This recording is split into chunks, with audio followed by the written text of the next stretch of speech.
Hello students, welcome to class 11 physics class. Today we start or discuss another one topic of this chapter, that is friction. Everyone have a little bit idea about the friction. We also studied in class 9, class 7, 8. We know that what is friction? It is the opposing force, and it is a one type of contact force. We know that the forces mainly are two types, contact and non-contact force. Contact force means when two surfaces are in contact, then the whatever the forces arises, that is called contact force. And this friction is a frictional force is one type of contact force, because friction arises when two surfaces are in contact. So frictional force or friction is mainly opposes the relative motion between the objects, mainly not the or not only the motion, that is the relative motion. If two objects are there, then with respect to one object, the relative motion of the second object, that is called relative velocity. We also studied in last chapter. So it only mainly it opposes the relative motion between the objects or of an object, or we can say that it acts this frictional force or this force friction uh, is act tangentially along the contact. For example, you should see that here A and B two object are placed one upon another. So if you pull the object A with some force capital F, then the relative motion or frictional force is one frictional force also arises on A due to B, that is a relative motion, that is a FAB. Another one frictional force also exert on B due to A, that is FBA. That means if you see from A object, that means if you pull the object with some force, you see that the object B will move backward direction. So to oppose that backward motion, one relative force, one frictional force also arises on B due to A, that is FBA. And if we see with respect to B, that means so we can see that B, the A object will move in a forward direction with respect to B. So one frictional force also arises on A due to B, that is FAB. We know that from Newton's second law, forces exist in pair, not in a single. We also prove this one. That means if AB is there, FBA also be present. Frictional force exists in pair. From Newton's third law, we see that action and reaction. So frictional force exists in pair. From this example, we can see that, and we can conclude that the frictional forces opposes the relative motion of the object and it acts tangentially along the contact. So how we define the friction? Here I will write down the definition of friction. Whenever this all statement, if we combine together, we get this definition. Whenever a body moves or tends to move over the surface of another body, a force comes into play which acts parallel to the surface of contact. Here you see that FAB and FBA is parallel to the contact. Contact means the surface is common for A and B also. So act parallel to the surface of contact and opposes the relative motion. This opposing force is called friction. This opposing force, this AB or FAB or FBA is called friction or frictional force. Now when you solve, mainly from here no theory portion is come, mainly the numericals from friction. So I will not come in details with this friction. So today I just did the main theory part I will discuss here, and next video I will discuss some numericals related to friction, and that numericals are very important numerical. Okay, from frictional part mainly the theory portion will come, not the theory numerical portion will come, not the theory portion. Little bit theory portion is there. If your concept is clear, then you can easily give the answer of that theory portion. So how is friction a component of the contact force? When you solve the numericals, this concept we use in that cases. So friction as a component of contact force. How? Suppose when two bodies are placed in contact, attractive forces between their particles at the surface of contact. One force is act in between the attractive particles, but that means the common surface between the two objects in that surface. As a result, what happened? Each body exert a contact force on each other. That means if we talks about that example, B also exert one force on A also exert one force on B, because at the contact surface of A and B, all particles are attracted attract each other. This mutual contact forces are equal. That means FAB and FBA magnitude is same but in a opposite direction. Here you see that FAB and FBA in opposite direction are equal but opposite, which is we know that from Newton's third law. So the component of contact force here in this, according to this diagram, F normal to the contact surface is called normal force or normal reaction, and the component parallel to the contact surface is called friction. Already we discussed, that's why we mention FAB and FBA as a small f, and we also mention over there it is acts tangentially along the contact, or in this definition you see that here I will write a force comes into play which acts parallel to the surface. So if you that the main force, that F force, if act on a body with respect to this diagram, so this force can be, this contact force can be resolved into component. One is a parallel component, another one is a horizontal component. Horizontal component always frictional force or friction, and the perpendicular component, that is a normal reactional force. Okay. How is now like this way friction is a component of contact force, because contact force F is applied on this body. So if we resolve this F, because force is a vector quantity, so one force that is act parallel to the surface, and the force which is act parallel to the surface, that is called a frictional force because it's come into contact. So we can say that frictional force is a one component of contact force. Origin of friction. What is the origin? How friction is arises? We know this one, the interlocking between the two surfaces, in one word. So here I will write in details. Okay, the force of friction is due to the atomic or molecular force of attraction between the two surfaces at the point of actual contacts. In this figure you see that two surfaces are in contact as seen through a powerful microscope, because we can, in our naked eye, we cannot see this irregularities of the surfaces, and this attraction force we cannot see. And due to this surface irregularities, the actual area of contact is much smaller than the apparent area of contact. The pressure at the point of contact is very large, and the molecular bond are formed at this point because attractive forces arises between the particles, so their bond is very strong. So when a body is pulled over another body, so it will what happened, it cannot be, it try to oppose that motion because of this attractive force. So when one body is pulled over the body, this bond breaks. This attractive bond, molecular bond between the two particles will break, and the material will deform and new bonds are formed. And the local deformation send the vibration waves into the bodies. This vibration finally damped out and energy appears as a heat. Hence, a force is needed to start or maintain the motion. Like this way, friction will arises. When you rub your hands to both hands together, you see that after some time, it will be very hot, because when the two hands are in contact, there is some irregularities also be present in our hand which we cannot see in our naked eye.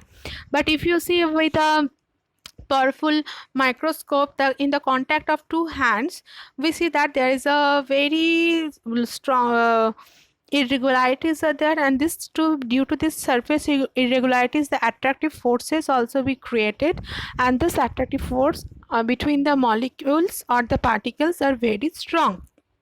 So when we move two hands one over another, and you see that the when we this two when we rub two hands together, so one hand move upward direction, one hand move downward direction, not both hand move in the same direction.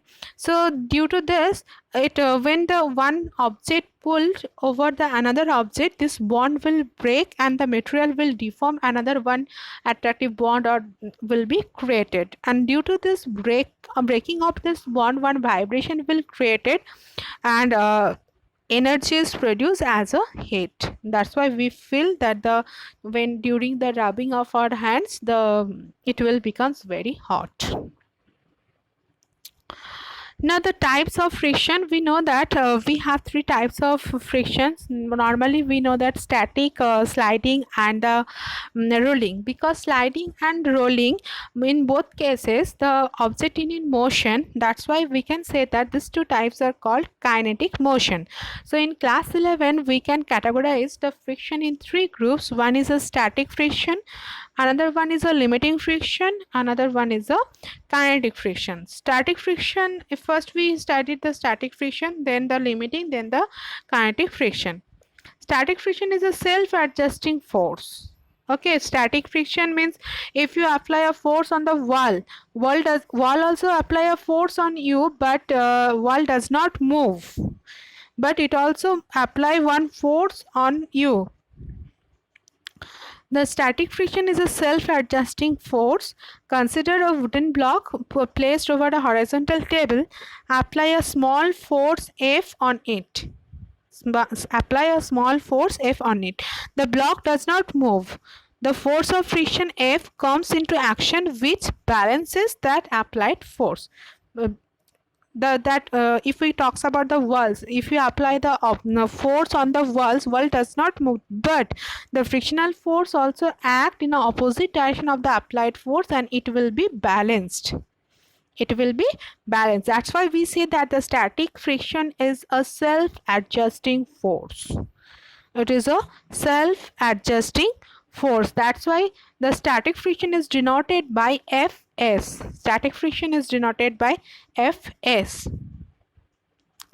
Now here you get the details about the static friction. The force of friction which comes into play between two bodies before one body actually starts moving over the other is called the static friction. Okay, it is denoted by Fs. Static friction opposes the impending motion, that is a motion that would take place but does not take place.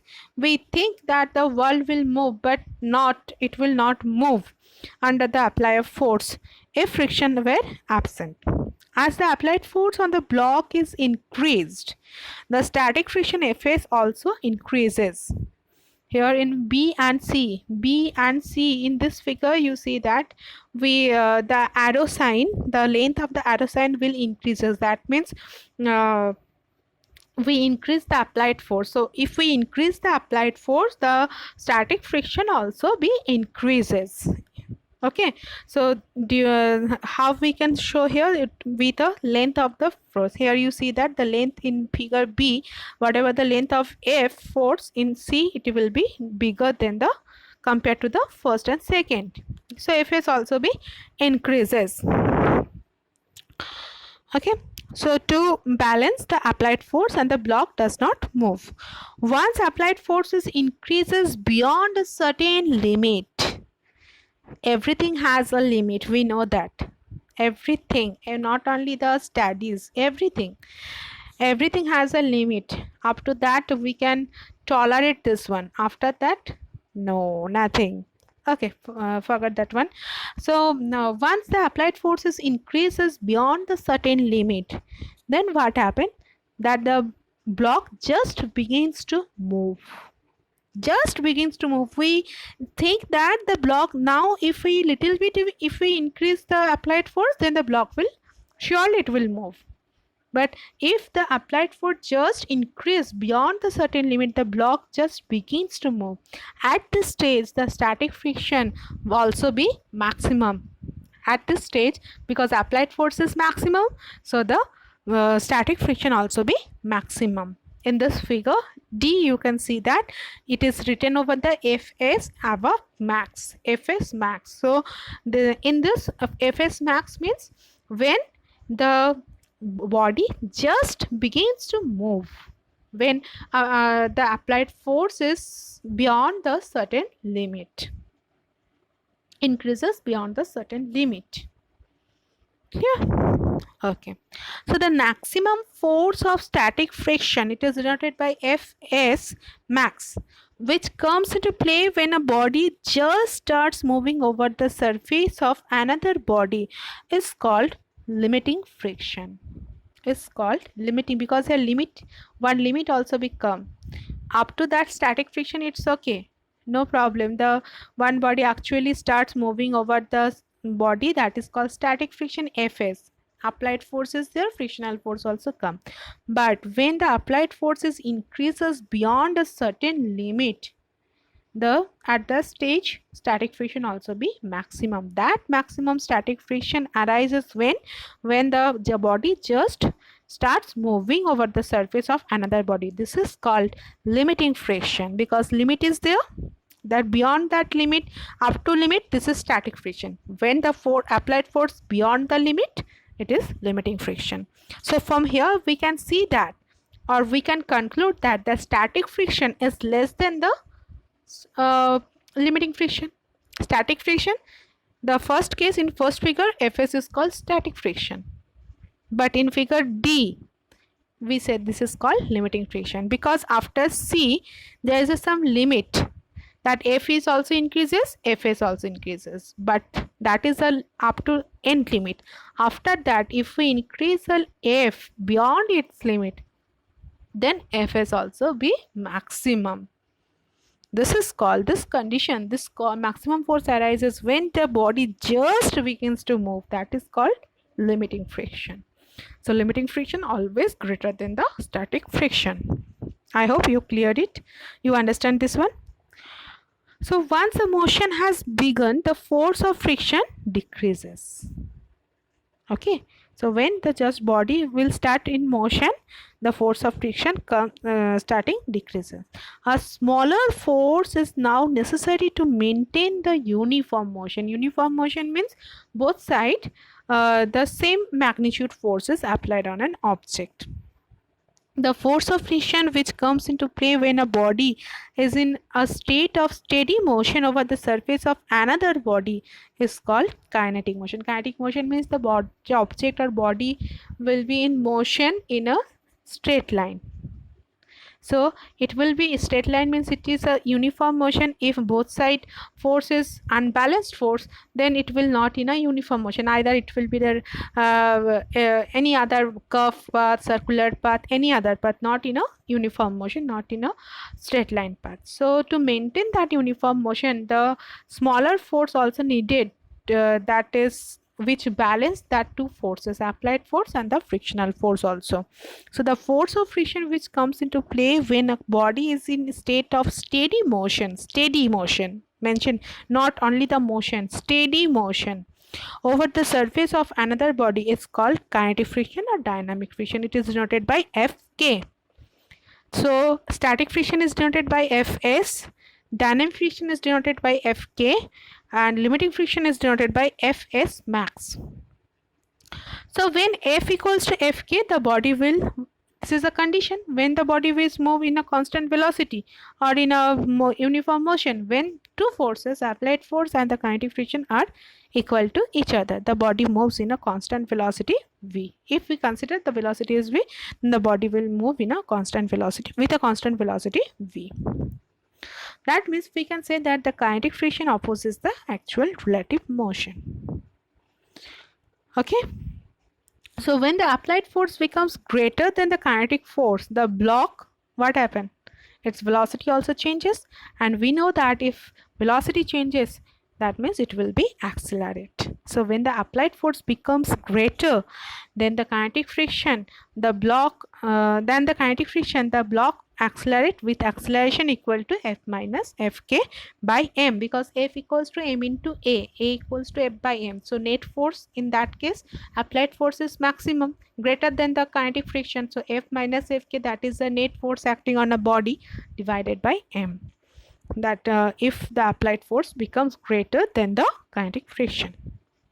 Now in this figure, one graph is there. You see that here we shows that the variation of force of friction F with respect to applied force.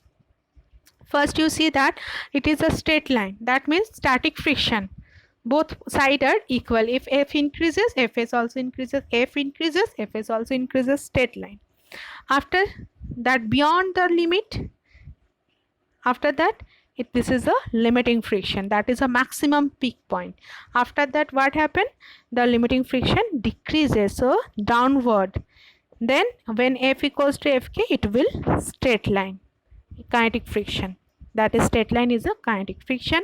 Maximum top curve like structure, that is a limiting friction, and the straight line passing through the origin, that is a static friction. I hope you understand this graph, because static friction up to D figure, up to C, up to C, yes, D it will maximum point reach. After E, Fs decreases. E, Fs decreases, it will accelerate. F equals to Fk. The F equals to Fk, it will move in a linear steady motion or uniform motion, and in F figure F, it will be accelerate if F is greater than Fk. So here in this figure, in this graph, you see that three types of frictions are together. Clear? Okay, so laws of limiting friction. So what are these are also very important. Sometimes it is come laws of friction. So you write this 4 laws. The limiting friction depends on the nature of the surface in contact and their state of polish. The limiting friction acts tangential to the two surfaces in contact and in the direction opposite to the direction of the motion of the body. The value of limiting friction is independent of the area of surface in contact so long as the normal reaction remains same, and the limiting friction is directly proportional to the normal reaction R between the two surfaces. Here you see that in this figure, Fs max, that is a limiting friction, is proportional to the R. So in proportionality sign, fourth number is very important. Fourth number law. The limiting friction is directly proportional to the normal reaction. Normal reaction, if the F will be resolved in two components, one is a frictional force, another one is a R, and Fs, that is a maximum frictional force when the body just begins to move. So Fs is also proportional to R. So in proportional sign, if we write the equal sign, we have to multiply it with a constant term. Here constant term is mu s. So mu s equals to, we can write Fs max by R, limiting friction, by normal reaction. This mu s is called proportionality constant, or this is called coefficient of static friction. Coefficient of static friction. It is defined as the ratio of limiting friction to the normal reaction. Limiting friction to the normal reaction, because it is a ratio, that's why it has no unit. Clear? Okay, now the laws of kinetic friction. This may be stated as the kinetic friction opposes the relative motion and has a constant value depending on the nature of the two surfaces in contact. The value of kinetic friction Fk is independent of the area of contact so long as the normal. So that means up to 3 it is same as the limiting friction. Third number is little bit different. The kinetic friction does not depends on velocity, provided the velocity is neither too large nor too small, because it is a constant. And the value of kinetic friction Fk is directly proportional to the normal reaction, same as here. This Fs max, limiting friction, also proportional to the normal reaction, and the here kinetic friction also proportional to the normal reaction r between the two surfaces. So like this way, Fk proportional to r, so Fk equals to mu k into r. When mu k, this is called coefficient of kinetic friction. F mu s, it is called coefficient of static friction. This is called coefficient of kinetic friction. It is the ratio of kinetic friction to the normal reaction. Okay, so as we know that Fk is less than Fs max. So Fk equals to mu k into r from this expression. Fk equals to mu k into r, and Fs max equals to mu s into r. So if we put this value over here, mu k r is less than mu s r. So that means mu k less than mu s. The coefficient of kinetic friction is less than the coefficient of static friction. Okay. So I hope you just all these things are clear. So next day I will also come with some numericals and two little bit angle of friction and angle of repose. These two things are new topic. So next video is so much interesting. So first you clear your concept about the limiting friction, kinetic friction and static friction. Okay, have a nice day. If you have any problem, please write in a comment box. Tata, bye bye.